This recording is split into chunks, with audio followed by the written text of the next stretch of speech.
କେମିତି କଟିବ ଆଜିର ଦିନ? ଅଗଷ୍ଟ 15 ତାରିଖ ଶୁକ୍ରବାର। ଜାଣନ୍ତୁ କେଉଁ ରାଶି ପାଇଁ କେମିତି ରହିବ ଆଜିର ଦିନ। ଭିଡ଼ିଓଟି ଭଲ ଲାଗିଲେ ଲାଇକ୍ ସେୟାର ସବସ୍କ୍ରାଇବ୍ କରିବେ, ପାଖରେ ଥିବା ବେଲ୍ ଆଇକନ୍ ଦେବେ, ଅଲ୍ ନୋଟିଫିକେସନ୍ ଅନ୍ କରିବେ, ଯାହାଫଳରେ ନୂଆ ନୂଆ ଭିଡ଼ିଓ ପାଇପାରିବେ। ପ୍ରଥମେ ଦେଖିବେ ମେଷ ରାଶି ବ୍ୟକ୍ତିମାନଙ୍କ ପାଇଁ କୌଣସି ଗୁପ୍ତ ଖବର ମିଳିପାରେ।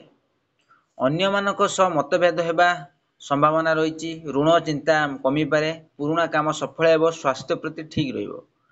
ସେଇଭଳି ଦେଖିବା ବୃଷ ରାଶି ବ୍ୟକ୍ତିମାନଙ୍କ ପାଇଁ ପ୍ରେମ ସମ୍ପର୍କରେ ନୂଆ ଆଶା ଜନ୍ମ ନେବ। ବ୍ୟବସାୟରେ ଲାଭ ମିଳିପାରେ। ବନ୍ଧୁଙ୍କ ସହ କଥା ସାଥ ରହିବ। ପ୍ରତିଯୋଗିତାରେ ସଫଳତା ମିଳିପାରେ। ମନ ଶାନ୍ତ ରହିବ। ଦିନ ମଧ୍ୟମ ହେବା ସମ୍ଭାବନା। ସେଇଭଳି ଦେଖିବା ମିଥୁନ ରାଶି ବ୍ୟକ୍ତିମାନଙ୍କ ପାଇଁ ନିଯୁକ୍ତି ଓ ଚାକିରିରେ ନୂଆ ସୁଯୋଗ ମିଳିପାରେ। ବଡ଼ ଲୋକଙ୍କ ସହ ଯୋଗାଯୋଗ ବଢ଼ିପାରେ। ମନ ଆଳସ୍ୟ ରହିପାରେ। ବଡ଼ ନିଷ୍ପତ୍ତି ନେବାର ସତର୍କ ରୁହନ୍ତୁ। ସାବଧାନରେ ଚାଲନ୍ତୁ, ଦୁର୍ଘଟଣା ଯୋଗ ଅଛି। ସେଇଭଳି ଦେଖିବା କର୍କଟ ରାଶି ବ୍ୟକ୍ତିମାନଙ୍କ ପାଇଁ ଧନଲାଭ ଓ ଯାତ୍ରା ଯୋଗ ରହିଛି। ବାହାରେ କାମ କରିଥିବା ଲୋକ ପାଇଁ ଦିନ ଭଲ। ବୃଦ୍ଧି ଓ ସମ୍ମାନ ମିଳିପାରେ। ପିଲାମାନଙ୍କୁ ନେଇ ଚିନ୍ତା କମିପାରେ। ମନ ଖୁସି ରହିବ। ଧାର୍ମିକ କାର୍ଯ୍ୟରେ ରୁଚି ବଢ଼ିପାରେ। ସେଇଭଳି ଦେଖିବା ସିଂହ ରାଶି ବ୍ୟକ୍ତିମାନଙ୍କ ପାଇଁ ନୂଆ ଯୋଜନା ଆରମ୍ଭ ହେବାର ସମ୍ଭାବନା ରହିଛି। ରାଜନୈତିକ କିମ୍ବା ସାମାଜିକ କ୍ଷେତ୍ରରେ ଲୋକପ୍ରିୟତା ମିଳିପାରେ। ନିଜ ମନରୁ ଶକ୍ତି ମିଳିବ। ଶତ୍ରୁ ଦୁର୍ବଳ ହେବ। ଅନ୍ୟମାନଙ୍କୁ ନେଇ ସତର୍କ ରୁହନ୍ତୁ।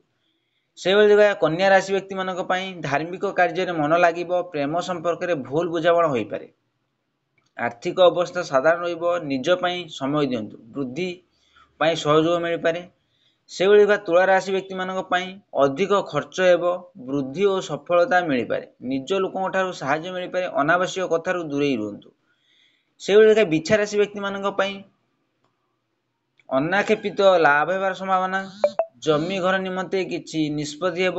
ବ୍ୟବସାୟରେ ସୁଖଦ ଫଳ ମିଳିପାରେ। ଅଭିଯୋଗ କିମ୍ବା ଅସୁଯୋଗ ହେବା ସମ୍ଭାବନା ରହିଛି। ବିନା କାରଣ ମୁହଁ ଖୋଲିବା ଠିକ୍ ନୁହେଁ। ସେଇଭଳି ଧନୁରାଶି ବ୍ୟକ୍ତିମାନଙ୍କ ପାଇଁ ଯାତ୍ରା ଓ ଶିକ୍ଷା ସମ୍ବନ୍ଧୀୟ କାମରେ ଗତି ଆସିବ। ଅନ୍ୟମାନଙ୍କ ମନ ଖୋଲି କହିବା ଦ୍ୱାରା ସମସ୍ୟା କମିବ। ଅଭିଜ୍ଞତା ବଢ଼ିବ। ବଡ଼ ଲୋକଙ୍କ ସହଯୋଗ ମିଳିବା ଯୋଗ ଅଛି। ନିଜ ଉଦ୍ୟମରେ ଶ୍ରେଷ୍ଠ ଆସିପାରେ। ସେଇଭଳି ଦେଖିବା ମକର ରାଶି ବ୍ୟକ୍ତିମାନଙ୍କ ପାଇଁ କାମରେ ଅଧିକ ଦାୟିତ୍ୱ ମିଳିପାରେ। ସମୟ ଅନୁସାରେ ନିଷ୍ପତ୍ତି ନେବା ଦରକାର। ସ୍ୱାସ୍ଥ୍ୟ ଉପରେ ଧ୍ୟାନ ଦିଅନ୍ତୁ। ନିଜ ମାନସିକ ଶକ୍ତିକୁ ବଢ଼ାନ୍ତୁ। ସେଇଭଳି କୁମ୍ଭ ରାଶି ବ୍ୟକ୍ତିମାନଙ୍କ ପାଇଁ ସାମାଜିକ ଓ ବ୍ୟବସାୟୀ ଜୀବନରେ ସଫଳତା ମିଳିପାରେ। ମନ ଖୁସି ରହିବ। ଶ୍ରମ ସଫଳତା ଦେଖିପାରିବେ। ବଡ଼ କାମରେ ନିଜ ଉଦ୍ୟମ ଫଳ ଦେବ। ବୃଦ୍ଧ ଲୋକଙ୍କ ଶୁଭ ଆଶୀର୍ବାଦ ମିଳିପାରେ।